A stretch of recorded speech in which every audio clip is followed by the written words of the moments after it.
Hello दोस्तों, welcome to Raju sir online classes. अपने previous video में मैंने एक्सरसाइज 4.2 कंप्लीट किया था, क्वाड्रेटिक इक्वेशन।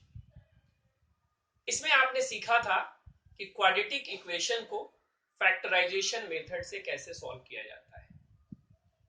क्वाड्रेटिक इक्वेशन को सॉल्व करने के दो मेथड और भी। ये दो मेथड हैं, कंप्लीटिंग द स्क्वायर मेथड और क्वाड्रेटिक फॉर्मूला मेथड। लेकिन प्रीवियस ईयर सीबीएसई ने completing the square method delete कर दिया था और इस साल सिलेबस में कोई चेंजेस नहीं हुआ है, इसलिए हमें कंप्लीटिंग द स्क्वायर मेथड इस साल के लिए भी नहीं करना। तो आज हम क्वाड्रेटिक इक्वेशन को सॉल्व करने का एक नया मेथड क्वाड्रेटिक फॉर्मूला मेथड सीखने वाले हैं। तो क्वाड्रेटिक फॉर्मूला मेथड में रूट्स या जीरोस कैसे निकालते हैं, हम इसे एक्सप्लेन करने वाले हैं और उसके बाद एक्सरसाइज 4.3 स्टार्ट करेंगे। जैसा कि आप जानते हैं कि क्वाड्रेटिक इक्वेशन का ये जनरल फॉर्म होता है ax square plus bx plus c equal to 0। Quadratic equation में सबसे पहला काम आपको यह करना है कि आपको कैपिटल D, जो कि डिस्क्रिमिनेंट को डिनोट करता है, आपको फाइंड आउट करना है। First of all you have to find capital D, which is defined as b square minus 4ac। यानी D निकालने का एक फॉर्मूला है और वो फॉर्मूला है कि D is equal to B square minus 4 into A into C. A B C क्या है आपको पहले से पता कि a is coefficient of x square, b is coefficient of x and c is an independent term. अब आपने जब d निकाल लिया तो d की वैल्यू तीन तरह की हो सकती है। d इक्वल टू 0 आ सकता है, d ग्रेटर देन 0 आ सकता है और d लेस देन 0 आ सकता है। यानी d 0 हो सकता है, d पॉजिटिव हो सकता है, d निगेटिव हो सकता है। और इस तरह से इस d के बेस पर हम इजिली बता सकते हैं कि जो क्वाड्रेटिक इक्वेशन है उसके जीरोस का नेचर क्या होगा, उसका रूट्स कैसा होगा। तो इस तरह से थ्री कंडीशंस बन जाते हैं, जिसमें पहला कंडीशन मैंने लिखा है कि if d is greater than 0। Greater than 0 का मतलब पॉजिटिव वैल्यू होगा। क्या वैल्यू होगा? पॉजिटिव वैल्यू होगा। यानी d का वैल्यू कोई भी पॉजिटिव आ जाए तो उसके रूट्स क्या होंगे? तो रियल एंड अनइक्वल। अनइक्वल का मतलब डिस्टिंक्ट, यानी अलग अलग होंगे। जैसा कि आप पढ़ रहे हो क्वाड्रेटिक इक्वेशन, तो क्वाड्रेटिक इक्वेशन में नंबर ऑफ जीरोस 2 होते हैं। तो उन दोनों जीरोस के बारे में कह रहे हैं कि ये दोनों जीरोस अनइक्वल होंगे, यानी डिस्टिंक्ट होंगे, अलग अलग होंगे। यानी d ग्रेटर देन 0 हो तो roots are real and unequal. Second case है कि if d is equal to 0, d की वैल्यू 0 आ जाए तो उस केस में roots are real and equal. यानी जब d की वैल्यू 0 होगा उस केस में जो दोनों रूट्स होंगे वो सेम आएंगे, अलग अलग नहीं होंगे, सेम ही होंगे, इसीलिए यहां पे लिखा हुआ है इक्वल। और थर्ड केस है कि if d is less than 0, less than 0 का मतलब निगेटिव आ जाए, d की वैल्यू निगेटिव हो, उस केस में नो रियल रूट्स एग्जिस्ट, यानी आपका रियल रूट्स होगा ही नहीं। और इस तरह जब भी कभी इक्वेशन में d ऐसा आए तो आप समझ जाना कि उसका रियल रूट्स पॉसिबल नहीं है, यानी वो आपको नहीं सॉल्व करना, नहीं निकालना। राइट? तो आई थिंक ये तीनों केस समझ में आ गया होगा। d is greater than 0, d equal to 0, d less than 0। अब क्वाड्रेटिक फॉर्मूला में बता रहा हूं कि क्वाड्रेटिक फॉर्मूला में जीरोज निकलता कैसे।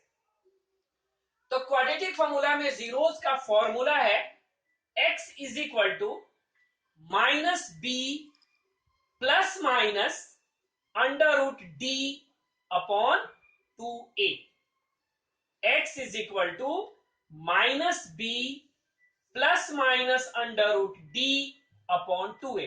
यहां पे प्लस और माइनस साइन लगाने का मतलब ये है कि यहां से आगे सॉल्व करने के लिए एक बार आपको minus B plus root d के लिए सॉल्व करना पड़ेगा और एक बार minus b minus root D upon 2a के लिए सॉल्व करना पड़ेगा। और इस तरह आप इस फॉर्मूले को यूज करके किसी भी क्वाड्रेटिक इक्वेशन के दोनों रूट्स निकाल सकते हैं।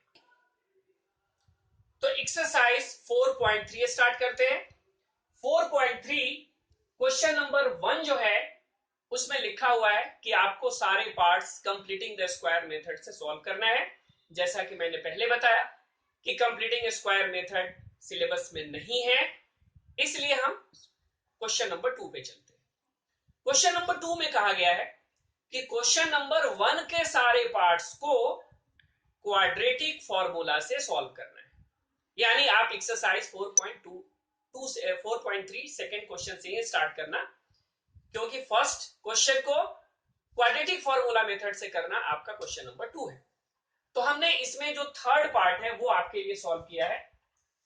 थर्ड पार्ट है 4x square plus 4 root 3x plus 3 equal to 0।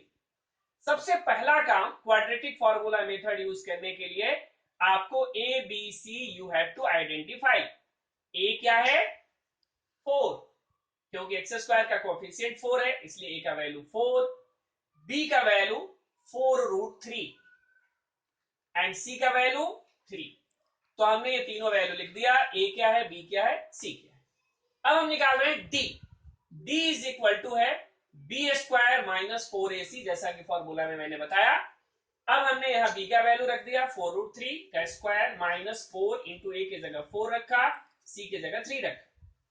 अब 4 रूट 3 का स्क्वायर करेंगे, यानी 4 का भी स्क्वायर करना है, रूट 3 का भी करना है। तो 4 का स्क्वायर करेंगे तो 16 आएगा और रूट 3 का स्क्वायर करेंगे तो 3 आएगा, फिर दोनों को मल्टीप्लाई करेंगे तो 48 आएगा। और यहां पे 4 इंटू 4 इंटू 3 करेंगे, ये भी 48 आएगा। फाइनली डी का वैल्यू 0 आ गया। अब हमने फॉर्मूला लिखा था कि x is equal to minus B plus minus under root D upon 2a। तो is equal to minus 4 root 3 plus minus under root 0 upon 2 into 4। अगले स्टेप में हमने लिखा minus 4 root 3 plus minus 0 upon 8, 2 4 जा 8। अब यहां से आपको दो पार्ट में सॉल्व करना है, एक बार प्लस के लिए और एक बार माइनस के लिए। तो यदि आपने प्लस के लिए किया तो माइनस 4 रूट 3 प्लस 0 अपॉन 8, इसको भी सॉल्व करोगे तो माइनस रूट 3 अपॉन 2 आएगा, क्योंकि ये 4 से 8 कैंसिल हो जाएगा, तो माइनस रूट 3 अपॉन 2 आएगा। और यदि माइनस 0 के लिए सॉल्व करेंगे तब भी सेम आएगा, माइनस रूट 3 अपॉन 2 आएगा। और हम पीछे पढ़े भी थे कि डी की वैल्यू जब 0 हो तो दोनों रूट्स इक्वल होते हैं। यहां पे आपने देखा भी कि चाहे हम प्लस 0 के लिए सॉल्व करें या माइनस 0 के लिए सॉल्व करें, दोनों रूट्स की वैल्यू माइनस रूट 3/2 ही है। और इसी तरह आप क्वेश्चन के रेस्ट पार्ट को भी क्वाड्रेटिक फॉर्मूला मेथड से सॉल्व कर सकते हैं। तो चलते हैं क्वेश्चन नंबर 3 की ओर। क्वेश्चन नंबर 3 का दो पार्ट है, उसमें मैं सेकेंड पार्ट करके दिखा रहा हूं आपको। फर्स्ट पार्ट इजी है, सेकेंड पार्ट में है 1 upon x plus 4 minus 1 upon x minus 7 is equal to 11 upon 30। और इसके आगे ये भी लिखा हुआ है कि x is not equal to 4, x is not equal to 7। ये आपके लिए यूजलेस है एक तरह से, आपको यही पार्ट सॉल्व करना है। अब सबसे पहले करना क्या है कि आपको इसे सिंप्लीफाई करना है। सिंप्लीफाई करने के लिए पहले इस पार्ट को एलसीएम लेकर के कंबाइन करना है। तो x प्लस 4 और x माइनस 7 का एलसीएम हुआ x plus 4 into x minus 7। जैसे कई बार हमें 3 और 5 का एलसीएम निकालना होता है तो हम क्या करते हैं, 3 इंटू 5 कर देते हैं, यानी 15 हो जाता है। वैसे ही x प्लस 4 और x माइनस 7 इन दोनों का एलसीएम क्या होगा, दोनों का प्रोडक्ट। अब आप इससे डिवाइड करेंगे, यदि x प्लस 4 से डिवाइड करेंगे तो ये बचेगा x माइनस 7, और x माइनस 7 का 1 में मल्टीप्लीकेशन होगा, इसीलिए मैंने यहां लिखा 1 into x minus 7। In the same way LCM में जब हम x माइनस 7 से डिवाइड करेंगे तो x प्लस 4 बचेगा, और x प्लस 4 का 1 से मल्टीप्लीकेशन होगा, क्योंकि यहाँ 1 है, यदि यहाँ 2 होता तो 2 से मल्टीप्लाई होता, 5 होता तो 5 से। तो 1 into x plus 4 is equal to 11 upon 30। अगले स्टेप में हमने ब्रैकेट को ओपन कर दिया, 1 का मल्टीप्लीकेशन किया तो x आया, माइनस 7 आया, माइनस x आया, और माइनस प्लस माइनस करके 4 आया। यहीं पे बच्चे गलत करते हैं, यहां ध्यान रखेंगे कि ब्रैकेट के बाहर माइनस है, इसलिए ये माइनस प्लस माइनस हो गया। और नीचे वाला ब्रैकेट भी ओपन कर रहा हूं, x का मल्टीप्लीकेशन x माइनस 7 के साथ और प्लस 4 का मल्टीप्लीकेशन x माइनस 7 के साथ इज इक्वल टू 11 अपॉन 30। अब यहाँ पे x प्लस में है और x माइनस में है, तो दोनों कैंसिल हो गया, माइनस 7 एंड माइनस 4 मिलके माइनस 11 हो गया, और नीचे का ब्रैकेट स्टार्ट हमने ओपन किया तो x square minus 7x plus 4x minus 28 is equal to 11 upon 30। Next step में माइनस 11 एक्स स्क्वायर और माइनस 7x प्लस 4x को हमने कंबाइन कर दिया तो आ गया minus 3x minus 28 is equal to 11 upon 30। अब अगले स्टेप में हमने इस 11 को इस 11 से कैंसिल कर दिया है, क्योंकि अभी आपको ऐसे समझ में नहीं आया तो आप इस तरह समझने की कोशिश करें कि ये 11 यदि इस साइड चेंज करेंगे तो यहाँ पे ये यहाँ पे आ जाएगा 11, और तब इस 11 से ये 11 कैंसिल हो सकता है, तो यहां बचेगा माइनस 1। यहां भी गलती कर लेते हैं बच्चे, 11 कट करके समझते हैं यहाँ 0 आ गया, 0 नहीं आया, 11 कट करके माइनस 1 रहा, तो अगले स्टेप में हमने लिखा है minus 1 upon x square minus 3x minus 28 is equal to 1 upon 30। अब आपको क्रॉस मल्टीप्लीकेशन करना है, तो x square minus 3x minus 28 is equal to minus 30। अगले स्टेप में माइनस 30 लेफ्ट लाएंगे, वो पॉजिटिव हो जाएगा, तो x square minus 3x minus 28 plus 30 equal to 0। Final your equation will be x square minus 3x plus 2 equal to 0।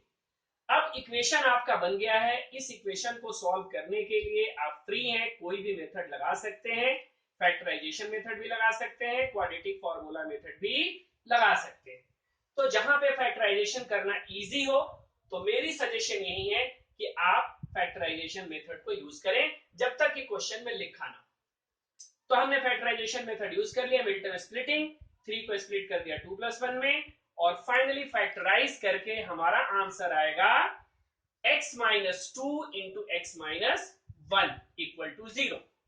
अब आपको separately solve कर देना है, x माइनस 2 इक्वल टू 0 तो x is equal to 2 and x minus 1 equal to 0, x is equal to 1। Therefore zeros of this particular quadratic equation will be 2 and 1। इस तरह से question number 3 का second part हमने complete किया। इसके बाद word problem question आते हैं। तो वर्ड प्रॉब्लम क्वेश्चन का मैं सॉल्यूशन नहीं दिखाऊंगा, इक्वेशन बनवा दूंगा, और सॉल्व करना आपकी रिस्पॉन्सिबिलिटी है, क्योंकि सॉल्व करने के लिए 2 मेथड है, फैक्टराइजेशन और क्वाड्रेटिक फार्मूला मेथड। दोनों मेथड आपको एक्सप्लेन कर दिया, तो आगे आप खुद ही सॉल्व करेंगे। क्वेश्चन नंबर 4 में है, the sum of the reciprocals of Rahman is 3 years ago and 5 years from now। 3 years ago and 5 years from now का एज का रेसिप्रोकल का सम। तो इसीलिए हमने सबसे पहले क्या लिया, let Rahman present age be x। हमने प्रेजेंट एज ले लिया x, तो 3 years पहले की एज क्या होगी, x माइनस 3, और 5 साल बाद की एज क्या होगी, x प्लस 5। आई थिंक यहां तक कोई प्रॉब्लम नहीं होगा। 3 साल पहले की एज x माइनस 3, 5 साल बाद की एज x प्लस 5। अब लिखा है सम ऑफ द रेसिप्रोकल्स, यानी सम करना है, लेकिन किसका, रेसिप्रोकल्स का। तो x माइनस 3 का रेसिप्रोकल हुआ 1 upon x minus 3, and x plus 5 का रेसिप्रोकल हुआ 1 अपॉन एक्स प्लस 5, और दोनों का सम, इसलिए यहां पे प्लस आया, इज इक्वल टू 1 अपॉन 3। अब इसे सॉल्व करने के लिए जैसे हमने क्वेश्चन नंबर 3 का सेकेंड पार्ट किया था, वैसे ही इसे एलसीएम लेके सिंप्लीफाई कर देंगे, क्वाड्रेटिक इक्वेशन बनेगा, फिर उसे सॉल्व करेंगे किसी भी मेथड से, and then you can find the value of x. दो वैल्यू आएगा, एक पॉजिटिव एक नेगेटिव, तो नेगेटिव वैल्यू को आप रिजेक्ट कर देंगे क्योंकि age can not be negative. अब चलते हैं क्वेश्चन नंबर 5 की ओर। 5 में लिखा हुआ है कि in a class test the sum of Shefali's marks in mathematics and English is 30, यानी दोनों मार्क्स मैथ्स और इंग्लिश का मिला करके 30 है। तो किसी एक का मार्क्स यदि हम x माने तो दूसरे का मार्क्स क्या होगा? एब्सोल्युटली राइट, 30 माइनस x होगा। तो इसीलिए हमने यहां पे स्टार्ट वैसे ही किया है, let Shefali's maths marks be x, therefore Shefali's English marks 30 minus x, x minus 30 नहीं, 30 माइनस x। अब इसमें कंडीशन दिया हुआ है कि had she got 2 marks more in mathematics, maths में 2 नंबर ज्यादा आते तो मैथ्स का नंबर कितना है? x, 2 नंबर ज्यादा आएगा तो +2 लिखेंगे, तो हमने लिख दिया x + 2। And 3 marks less in English, और इंग्लिश में 3 मार्क्स लेस आता तो इंग्लिश का मार्क्स क्या है? 30 माइनस x, तो इसमें 3 माइनस करना है क्योंकि इसमें मार्क्स कम आने हैं, तो 30 माइनस x माइनस 3 लिखा। देन प्रोडक्ट, इसीलिए दोनों को हमने ब्रैकेट में डाल दिया, ये प्रोडक्ट हो गया, और इज इक्वल टू 210, क्योंकि क्वेश्चन में लिखा है कि 2 नंबर मैथ्स में ज्यादा होते, इंग्लिश में 3 नंबर कम होता, तो मार्क्स का प्रोडक्ट 210 होता। इस तरह से ये आपका इक्वेशन, क्वेश्चन नंबर 5 का इक्वेशन कंप्लीट हो गया। अब इसे सिंप्लीफाई करेंगे, क्वाड्रेटिक इक्वेशन बनेगा, फिर सिंप्लीफाई करेंगे तो आप मार्क्स निकाल सकते हैं मैथ्स और इंग्लिश दोनों सब्जेक्ट। अब आता है क्वेश्चन नंबर 6। 6 में लिखा हुआ है कि the diagonal of a rectangular field is 60 metre more than shorter side. Rectangular field, हमने यहां पे एक रेक्टेंगल बना दिया, यहां पे रेक्टेंगल में ये कहलाएगा शॉर्टर साइड, ये कहलाएगा लॉन्गर साइड, और इसे कहेंगे diagonal. Shorter side, longer side, diagonal. तो क्वेश्चन में लिखा हुआ है कि diagonal is 60 metre more than shorter side, shorter side से 60 मीटर मोर है डायगोनल, इसीलिए हमने शॉर्टर साइड को x माना, तो डायगोनल क्या हो गया? x + 60, क्योंकि 60 मीटर मोर है, तो let shorter side be x, therefore diagonal is equal to x + 60। इसके बाद आगे इसमें लिखा हुआ है कि longer side is 30 metre more than shorter side, longer side is 30 metre more than shorter side, तो लॉन्गर साइड शॉर्टर से 30 मोर है, इसीलिए हो गया x + 30, तो हमने लिखा longer side is equal to x + 30। अब ध्यान रहे, ये है रेक्टेंगल, और रेक्टेंगल के हर एंगल 90 डिग्री होते हैं, तो इस तरह से ये एक राइट एंगल ट्रायंगल बना, और राइट एंगल ट्रायंगल जब भी हो तो सामने आपके माइंड के अंदर एक ही चीज ध्यान आना चाहिए, वो है पाइथागोरस फॉर्मूला। पाइथागोरस फॉर्मूला क्या होता था कि इसका स्क्वायर और इसका स्क्वायर इसके स्क्वायर के इक्वल होता है, यानी p² + b² is equal to h², ये फॉर्मूला आप जानते हैं। इसीलिए हमने लास्ट में लिखा कि अकॉर्डिंग टू क्वेश्चन हमारा इक्वेशन बनेगा x² + x + 30² is equal to x + 60²। अब आप इसे सिंप्लीफाई करेंगे, a + b² का फॉर्मूला लगा करके, फिर आपका एक क्वाड्रेटिक इक्वेशन बनेगा, और क्वाड्रेटिक इक्वेशन बनने के बाद आप रेक्टेंगल के लेंथ एंड ब्रेथ, यानी शॉर्टर साइड और लार्जर साइड दोनों की वैल्यू फाइंड आउट कर सकते हैं। इस तरह से क्वेश्चन नंबर 6 कंप्लीट हुआ। बाकी अभी इसमें 4 क्वेश्चन और हैं, वर्ड प्रॉब्लम क्वेश्चन, जो मैं नेक्स्ट वीडियो में करूंगा, क्योंकि वीडियो लंबी हो जाएगी, इसलिए मैंने 6 तक आपको करवाया। उम्मीद है कि आपको मेरी वीडियो अच्छी लगी होगी। Please like, share and subscribe. Till then